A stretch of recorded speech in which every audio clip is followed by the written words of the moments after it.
Saat gece 22:47, yatakta uzanmışsın, uyumadan önce telefonda son bir kez kaydırıyorsun.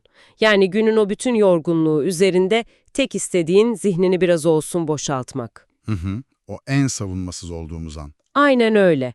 Ekranda bir fotoğraf beliriyor. Yakın bir arkadaşın ya da belki eski bir iş arkadaşın diyelim. Evet. Elinde şık bir kahve kupası, arkada o hep hayalini kurduğun deniz manzaralı ofis, yeni bir terfi almış, altına da o meşhur kusursuz cümleyi yazmış, hayallerim gerçek oldu. Klasik. Çift tıklıyorsun, kalp kırmızıya dönüyor. Sonuçta arkadaşın, yani onun adına mutlusun değil mi? Ama tam o saniye içinde bir şey oluyor. Bir tepki. Evet. Küçücük, çok hızlı, adını koymak bile istemediğin, midene usulca oturan o ince, soğuk sızı. Yani sanki yokmuş gibi davranıyorsun, hemen bir sonraki fotoğrafa geçiyorsun ama o his orada. Ve işin ilginç yanı, o hissi hepimiz o kadar iyi tanıyoruz ki ama sadece adını yüksek sesle söylemekten ölümüne korkuyoruz. Kesinlikle. Çünkü o hissi hissettiğimiz an kendimize hiç yakıştıramadığımız bir karanlığın içine çekildiğimizi düşünüyoruz. Kötü biri olduğumuzu sanıyoruz. Ya gerçekten de öyle hissediyoruz. Bak dürüst olacağım burada. Geçen hafta tam da bu anlattığım sahneyi yaşadım. Hadi ya, ne oldu? Eski bir lise arkadaşım, benim yıllardır para biriktirip gitmeyi planladığım o İtalya tatilinden inanılmaz kareler paylaştı. Gördüğüm an ne güzel gitmiş dedim. Gerçekten de sevindim aslına bakarsan. Hı hı. Ama içimdeki o diğer his, hani kıskandım kelimesi bile hafif kalıyor. Çok karanlık, bencil bir fısıltı tam göğsümün ortasına çöreklendi. Yani neden ben diyen o ses. O ses hiç susmaz zaten. Aynen. İnsan o saniyede kendini dünyanın en berbat, en fesat arkadaşı gibi hissediyor. İşte tam da bu yüzden bugün bu konuyu masaya yatırıyoruz. Çünkü o hissettiğin sızı seni kötü biri yapmıyor. Gerçekten mi? Kesinlikle. Bu, şu an bizi dinlerken kafasını sallayan senin de bir kusurun değil. Bu ince sızı, insan doğasının hatta biyolojimizin en köklü ve en eski mekanizmalarından biri. O zaman bu mekanizmanın içine doğru sağlam bir derinlemesine inceleme yapalım bugün.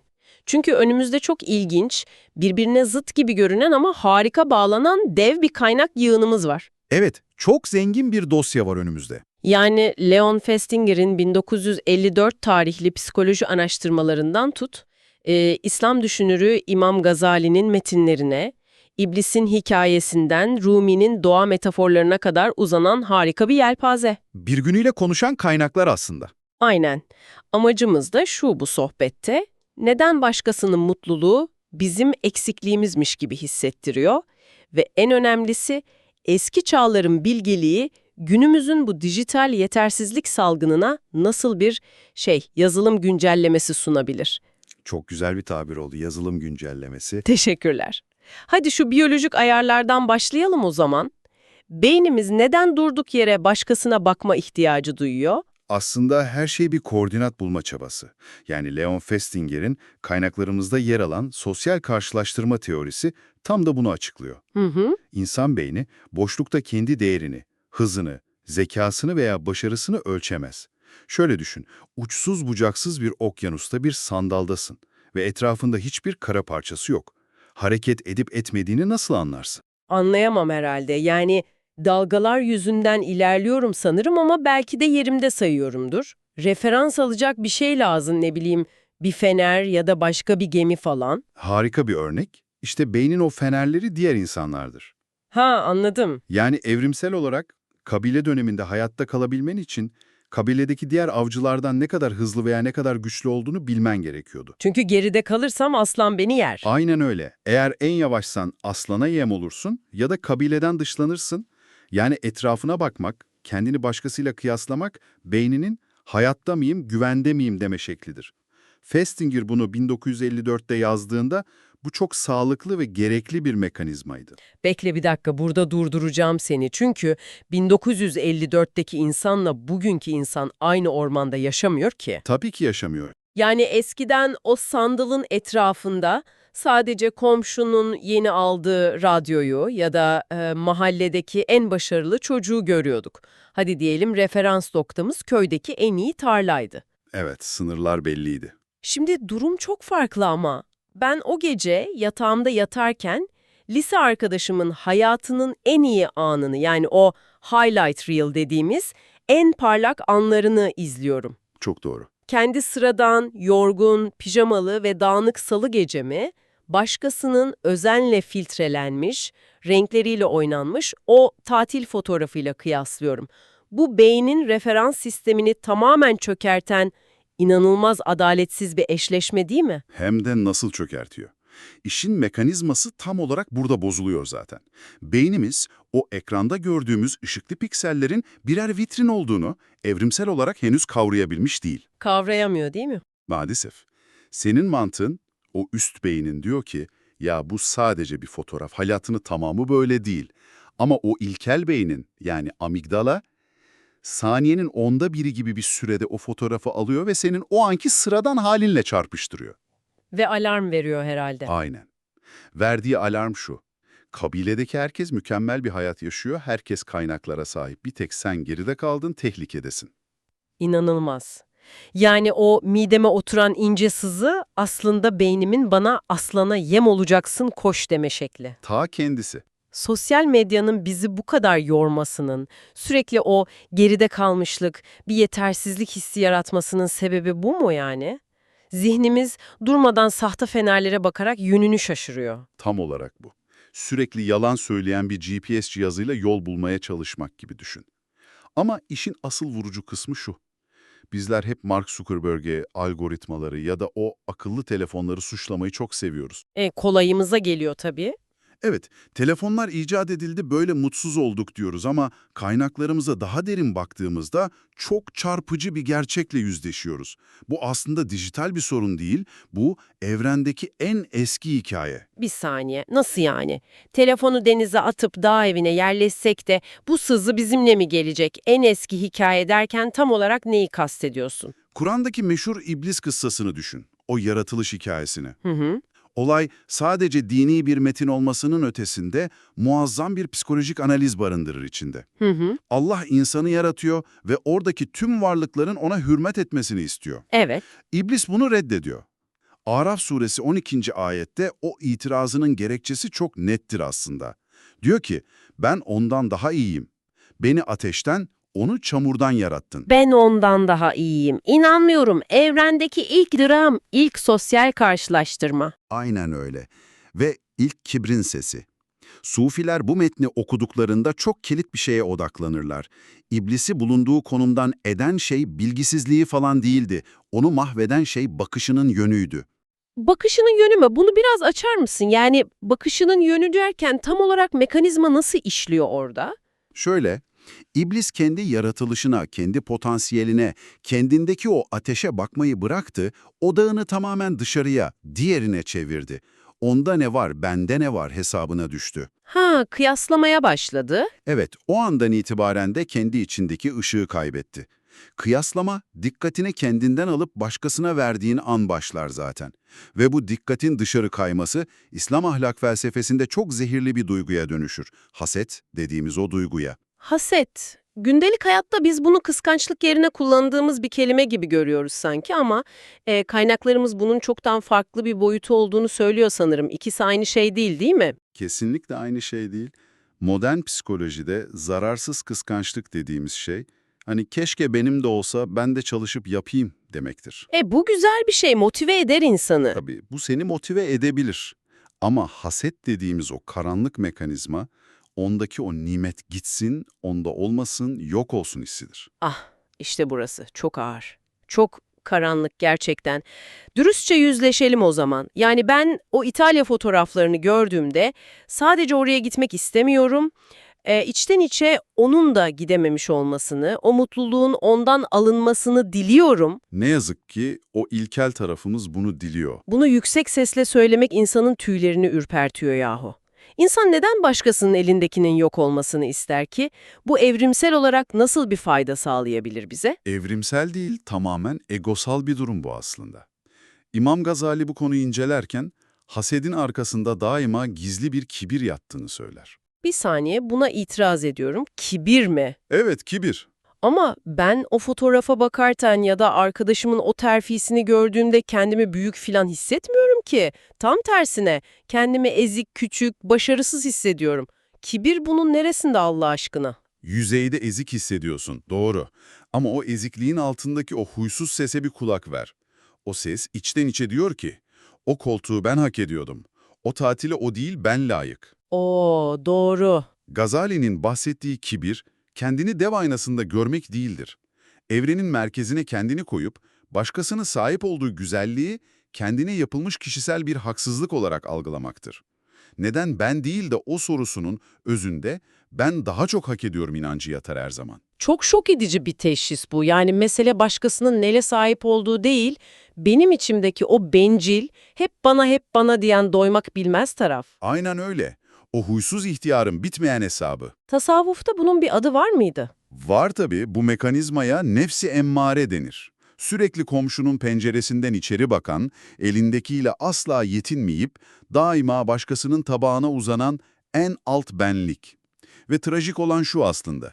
Nedir? Bu huysuz ihtiyar asla tatmin olmaz. Dünyanın en zengin insanı olsam bile bu mekanizma devredeyken bu kez de neden en genç milyarder ben değilim diye acı çekersin. Çünkü sorun elinde ne olduğu değil, gözünün nereye baktığıdır. Tamam, işin teşhisini şimdi çok net anladım. Telefonu elimize her aldığımızda bu ilkelliğimiz tetikleniyor resmen. GPS bozuluyor, gözümüz dışarı kayıyor, gizli kibrimiz hasedi doğuruyor ve sonuç yatağın içinde kıvranan, kalbinin aynası ince ince çatlamış modern insan. Çok güzel özetledin. Peki, madem hep dışarıya bakarak bu hastalığa tutuluyoruz, biz nereye bakacağız? Yani bu işin gündelik hayatta pratiğe dökülebilir panzehiri nedir? Tasavvuf ehli, sufi bilgeler bu derde yüzyıllar önce o kadar somut ve sarsıcı bir reçete yazmışlar ki, inan modern psikoloji bugün hala o reçetenin etrafında dönüyor. Neymiş o reçete? Klasik tekke hikayelerinde geçen çok meşhur bir sembol vardır. Usta, sürekli başkalarının ne kadar ilerlediğinden, diğer dervişlerin ne kadar iyi olduğundan şikayet eden, o kıyaslama batağına düşmüş öğrencisine tek bir şey söyler. Kendi bahçeni sula. Kendi bahçeni sula. Kulağa çok huzurlu geliyor da sana yine itiraz etmek zorundayım burada. Dinliyorum. Bak bu söz 13. yüzyılda dış dünyanın kapıda bırakıldığı bir sufi tekkesinde mükemmel çalışabilir. Ama bugün komşumun bahçesindeki güller 4K çözünürlükte, arkada da trend bir müzikle her dakika gözümün içine sokuluyor. Haklısın, sürekli maruz kalıyoruz. Yani kendi bahçemdeki o kuru dallara bakarken başkasının o cennet bahçesini filtreli bir şekilde görmek beni delirtiyor. Telefonu denize atmadan bu çağda kendi bahçemizi nasıl sulayacağız biz? İtirazında çok haklısın. 13. yüzyılda değiliz sonuçta. Ama işte tam burada modern psikolojinin geçmiş halinle kıyaslama, yani temporal self-comparison dediği harika bir kavram devreye giriyor. İşin pratiği bu. Biraz açar mısın nasıl çalışıyor bu? Psikologlar diyor ki, beynin kıyaslama mekanizmasını kapatamazsın. Festinger haklıydı. O çalışmaya devam edecek her zaman. Ama kıyaslamanın yönünü değiştirebilirsin. Başkasıyla kıyaslamayı bırakıp kendi zaman çizelgenle kıyaslama yapabilirsin. Yani referans noktasını başka biri olmaktan çıkarıp dünkü ben yapıyoruz öyle mi? Aynen öyle. Beyindeki ödül mekanizması, sen kendini dünkü senle kıyasladığında, başkasıyla kıyasladığından çok daha sağlıklı ve kalıcı bir dopamin salgılıyor. Çünkü kontrol edebildiğin tek değişken sensin hayatta. Mantıklı. Tasavvuftaki muhasebe veya murakabe dediğimiz o iç gözlemde tam olarak budur zaten. Her akşam telefonu kaydırıp başkalarının nerede olduğuna bakmak yerine kendi iç defterini açmak. Kendinle hesaplaşmak yani. Evet, dün öfkemi kontrol edememiştim, bugün bir saniye daha tutabildim mi? Geçen ay bu konuyu hiç anlamıyordum, bugün bir makale okuyabildim mi? Gibi. İnanılmaz ya. Şu an Rumi ve Yunus Emre'nin o yüzlerce yıl önce anlattığı şeyler beynimde modern psikolojiyle birleşiyor resmen. Hani Yunus Emre'nin o meşhur hep klişe gibi duvarlara asılan dizesi vardır ya. İlim ilim bilmektir. Evet, ilim ilim bilmektir, ilim kendim bilmektir. Hep dışarıyı araştırıyoruz, komşunun otlarını sayıyoruz, başkasının hayatını gözetlemekten kendi tohumumuzun neye ihtiyacı olduğunu, kendi toprağımızı tanımaya vaktimiz kalmıyor. Kastettiği şey bu o zaman. Harika yakaladın, tam olarak bu. Rumi'nin Mesnevi'de kullandığı meşe palamudu metaforu da tam bunun içindir aslında. O nasıldı? Bir meşe palamudu, toprağın altından başını çıkarıp da yanındaki çınar ağacına bakarak neden benim onun gibi geniş yapraklarım yok derse sadece kendi potansiyelini öldürür. Onun doğası meşe olmaktır. Ne kadar güzel bir metafor. Senin toprağın farklı, suyun farklı, gölgen farklı.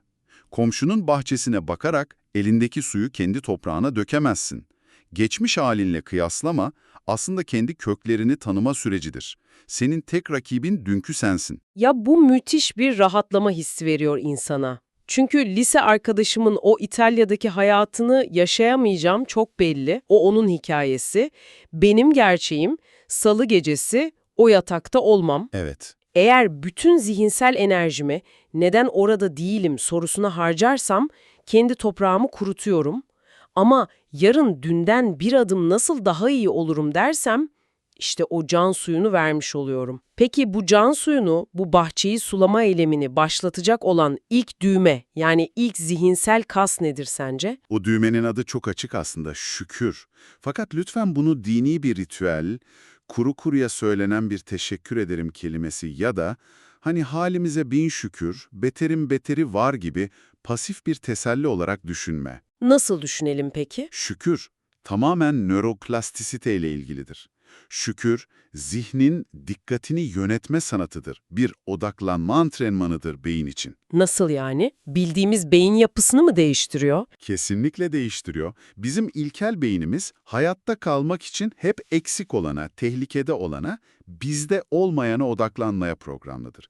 Şükür ise üst beyni kullanarak bakış açını bilinçli ve çok kasıtlı bir şekilde elde olana, var olana çevirme eylemidir. Ha, o huysuz ihtiyarı susturuyoruz. Aynen, içindeki o huysuz ihtiyarın şu eksik, bu da yok, Ahmet terfi almış, Ayşe tatile gitmiş diye bağıran sesini elindeki nimetleri tek tek zihnine kazıyarak susturmaktır şükür. Gözünü başkasının bahçesinden çekip kendi bahçendeki tek bir gülün kokusunu alabilmektir. O İtalya'da değilim ama şu an yatağımdayım, güvendeyim, sağlıklıyım ve yarın benim için yeni bir sayfa diyebilmek. Bakışı eksiye değil, var olana demirlemek. Çok doğru. Bugüne kadarki kaynaklarımızı incelediğimizde, sosyal medyadaki o 22-47 sızısının nasıl biyolojik bir hata, egoistik bir tuzak ve en nihayetinde dikkati yanlış yere yönlendirme problemi olduğunu çok net gördük gerçekten. Evet, parçalar birleşti. Festinger'dan Gazali'ye, İblisin hikayesinden Rumi'nin meşe palamuduna uzanan muazzam bir harita çıkardık bence. Sadece sana ya da bana ait olmayan, insanlığın o evrensel ve en kadim sınavını anlamlandırmaya çalıştık hep beraber. Öyleyse bu derinlemesine sohbetimizi bitirirken sözü ve düşünceyi doğrudan sana bırakmak istiyorum.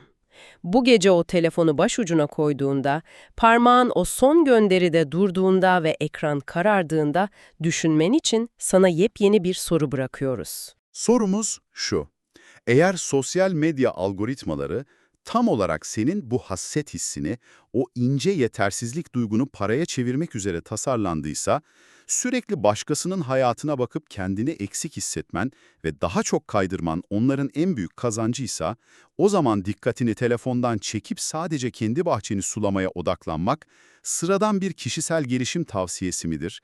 Yoksa bu modern, dikkat emici sisteme karşı yapabileceğin en büyük, en radikal ve en devrimci isyan eylemi mi?